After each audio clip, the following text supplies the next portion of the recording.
Greetings in the matchless name of our Lord and Savior Jesus Christ. It is our joy and privilege to meet you all through the platform of Facebook and YouTube and other forms of social media. We are here to bring the Word of God to you. I know the world is going through a very difficult time. We are all locked up in our own homes, but I really hope that this video reaches out to you and to bring you a message of hope and peace no matter what situation you are in right now. We really pray and we hope that the Lord is with you and He is healing you and He is doing great and mighty things in your life. Akka, the question for this week is, this is the question that I have received. When I am placed over someone and they are under my authority or care, there is a problem that arises between us and they start yelling at me, they are abusing me. In those moments, how do I respond? This person who has asked us the question is the authority over the person who is shouting at them. It's not like you are getting scolded by someone who is over you. In those moments, we take it lightly. We are thinking, okay, they are our authority, so they have the right to shout at us. They have the right to rebuke us. So we kind of take it easily. But when someone is under you, they're not supposed to talk back to you or abuse you, but they take up suddenly in a fit of rage, they start shouting at you. How would you handle it? So that's the question for this week. Rightly said, Merlin. As you said, you're not even prepared to receive suggestions from that person, and that person starts shouting at you.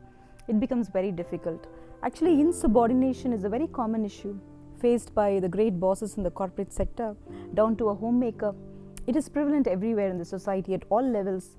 I would just like to read a verse and see what God says about this. Ephesians chapter 6 verses 5 to 9. Servants, respectfully obey your earthly masters. Don't just do what you have to do to get by, but work heartily as Christ's servant, doing what God wants you to do.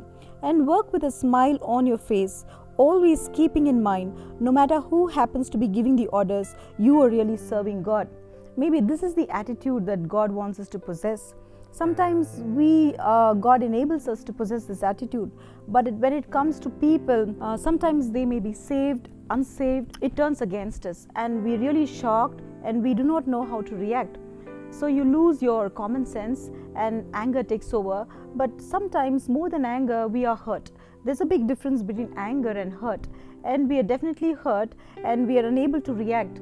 How do we react when we are hurt by a person? For example, John chapter 15 verse 20 says, a servant is not greater than his master. So God himself endorses the fact that if you are a subordinate to your master, you should obey.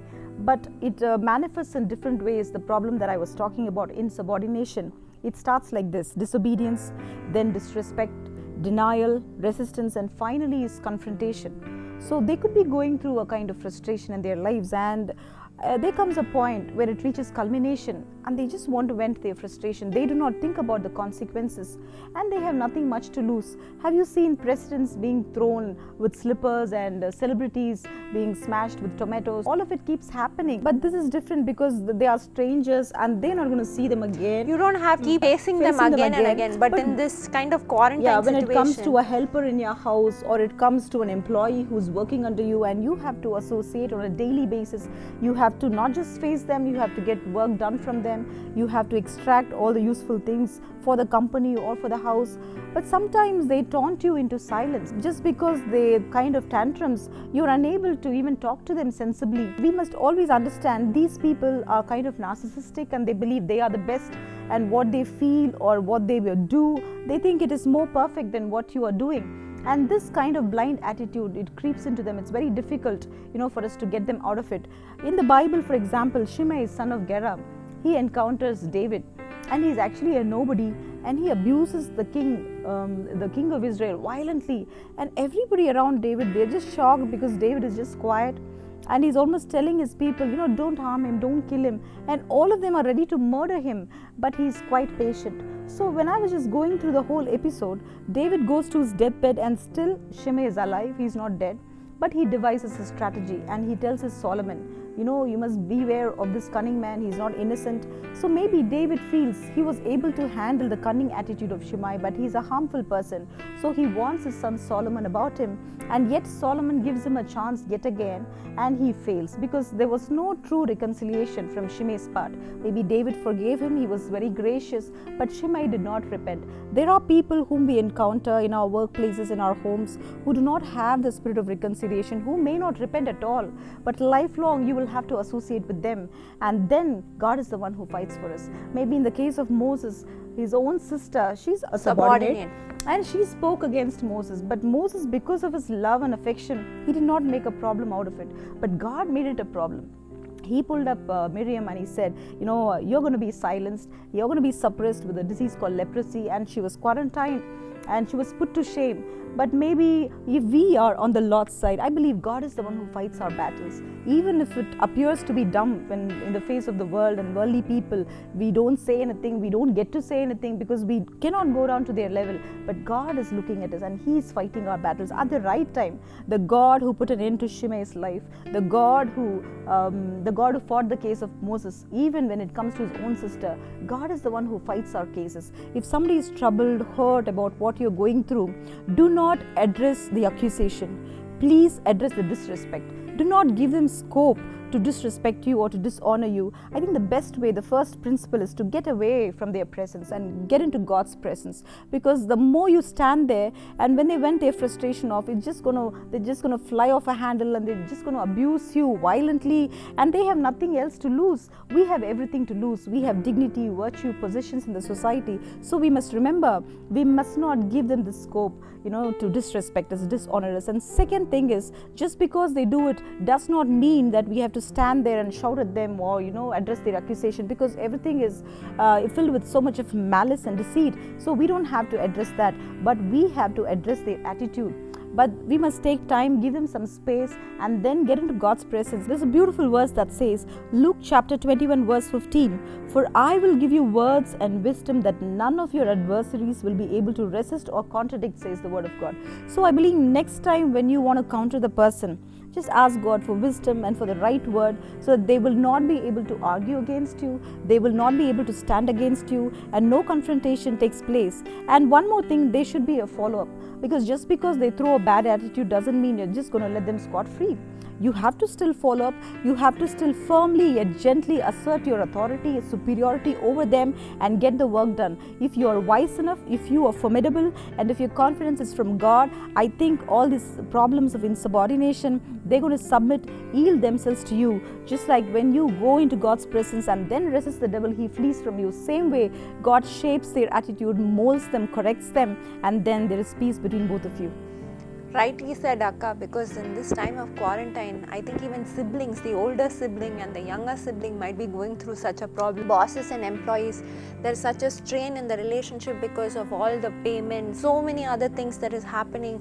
Maids in the house, people in authority, all of them are going through situations where you have to treat somebody else in a particular way, and then they just start shouting at you and you're not able to accept it.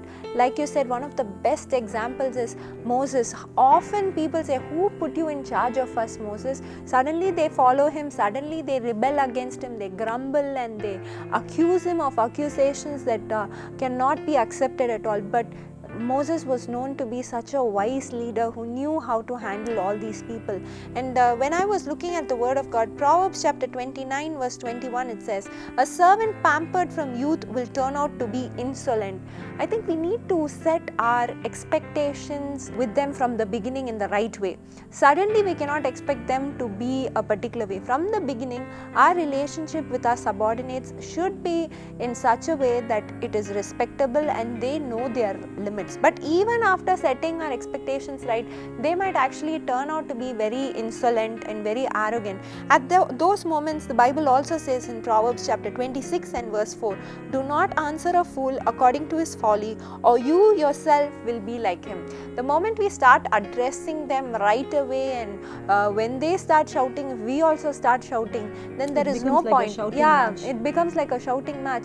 They will drag us also to that level, and we start pouring our words. thoughts. Instead, like you said, the right thing to do is to walk away when they are subordinates. When somebody is over us, when they are in authority over us, we are not allowed to walk away. But when somebody below us is starting to shout and throw their tantrums at us, I think the best thing, like you said, is to walk away, because you can shield yourself from so much of hurt. They would have just spewed their venom on you, but you can just guard yourself from all those words and letting it pierce your heart and going through such trauma and heartache. The third thing I just want to say is, when things calm down, we should pray about it. We should analyze the options before us. Okay, are they necessary evil? Like sometimes people who are subordinates may be necessary evil. So how are we going to handle them? Like David, he took his time, almost his lifetime was over. Until then he was patiently waiting. But if they are really evil and something they've done is so wrong, we should be patient enough to analyze what actually happened. Have we done something wrong, or why did they start behaving in such a way? When we sit calmly in the presence of God and we analyze, we'll be able to teach them and talk to them. But if they listen to our advice, it will be good for them. Otherwise, we can hold our peace. The final thing what I would like to say is, the Christian walk is very, very difficult thing to do. It's very easy to say, okay, I pray to Jesus and he has forgiven all my sins, he has removed all my sins. And then you ask, don't you have to do anything? No, Jesus took all my sins on the cross. He forgave my sins. He cleansed me of all unrighteousness. It's so easy, because somewhere somebody took all my sins and they forgave me. But then the difficult part comes when we ought to forgive someone who doesn't deserve our forgiveness. That is the most difficult part. And sometimes God allows these situations in our life to test what kind of love we have. You know, the Bible says in Matthew chapter 6 verse 15, God says, if you forgive other people when they sin against you, your heavenly Father will also forgive you. But if you do not forgive others their sins, your Father will not forgive your sins. So many times when we see like the parable that Jesus says, he has forgiven us of our sins, and then that particular servant goes and he treats the person subordinate to him so badly. God is watching how we are treating people under us, and if we are able to forgive them, only then God can forgive us. Just like the parable, if God were to take his forgiveness back. Yes. What if God takes all the forgiveness back? So our forgiveness from Jesus through the blood of Jesus, yes, he finished everything. While we were sinners, Christ died for us. But our whole forgiveness stands on this one point. If we are able to forgive somebody else, he says, your Father will not forgive your sins if you do not forgive us. That is a very dangerous thing. In 1 John chapter 4, a beautiful verse, it says, this is how love is made perfect among us, so that we will have confidence on the day of judgment. In this world, we are like Jesus. There is no fear in love. When we go and stand before the throne of God, we would say, yes, Jesus, I've already accepted Christ as my Lord and Savior, and he has forgiven all my sins. But the next question is going to be, have you forgiven others? Have you forgiven everybody who do not deserve your forgiveness? And sometimes, Merlin, they may not realize the value of our forgiveness also. Yes. Just like Shimei. For a lifetime you might have a rebellious maid, for a lifetime you must be trying it, but still it doesn't work out. A subordinate who's always resisting you, always confronting you. But at times like that, I think just like David reacted, he was so patient and he almost ignored him. I think it's best worked out that way, and I believe God will reverse the situations in such a way that God will clear them out of our lives. I think that's the best thing to do. Yes, even Jesus, when he was on this earth, he said, Father, forgive them, for they do not know what they do. Actually, they might be doing something so wrong, but like Jesus was on this earth, actually gives us an opportunity to model Christ to them. Yes. If we are able to forgive them and then give them the time and space to decide what they want to do, we can watch whether they are changing. Otherwise, it's not about them, it's about us. We have all the rights to, if they are subordinates to us, to replace them, but in a good attitude, in the right way, forgiving them and giving them the chance that they deserve. Maybe they are not at all sorry, they might not even come back to us. God expects us to forgive in spite of the fact that they've not asked. And we're going to pray for all those families out there who are going through such difficult times, and when you have to face your abuser every day, whether they are over you or below you or under you, whether they are subordinates or your authority, let's pray that God will give you the grace and the ability to forgive them. the kind of life that Jesus expects you to live in such a time as this. I know these are very difficult times, but the Holy Spirit who lives within you will shed abroad the love of Christ within you, so that you will be able to love people in spite of what they do. God bless you. Lord Jesus, we thank you for this precious time. As according to what we were speaking now, we ask you for that special grace, enabling us to forgive all those people who have wronged us, O God. Even as so many people could be hurt within and they're going through a struggle. But Lord, we pray that you will help them to release their bitterness, O God. You will help them to come out of this stronghold called hurt. You will liberate them. Where the Spirit of the Lord is, there is liberty, says the Word of God. In the name of Jesus, we pray that right now, even as we are praying, all the bondages would be broken and they would be set free. Lord, we claim this verse that says, Thou wilt keep him in perfect peace whose mind is stayed on thee. Let them start shifting their focus from the problem maker to their own maker, the Savior of their lives. And even as they do, Lord, I believe you are giving them the peace that this world cannot give. Right now they're being delivered, and we thank you, O God.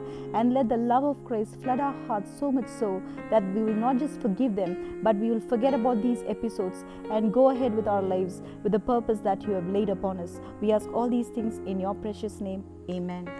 Thank you for joining us. We would love you to share our videos, and thank you for all the wonderful comments that was sent to us on our previous videos. Please do write to us at imchanged2018@gmail.com, and please do visit the lifeway.in website, and you have a lot of wonderful resources available that you can use during these times. There are free downloads of various ebooks that you can avail, and we would love for you to share this with anybody who's hurting or going through this problem. And there's a phone number also given where you can call, and we would pray for you. And right now, signing off is myself and Pastor Monica Manoj. God bless you.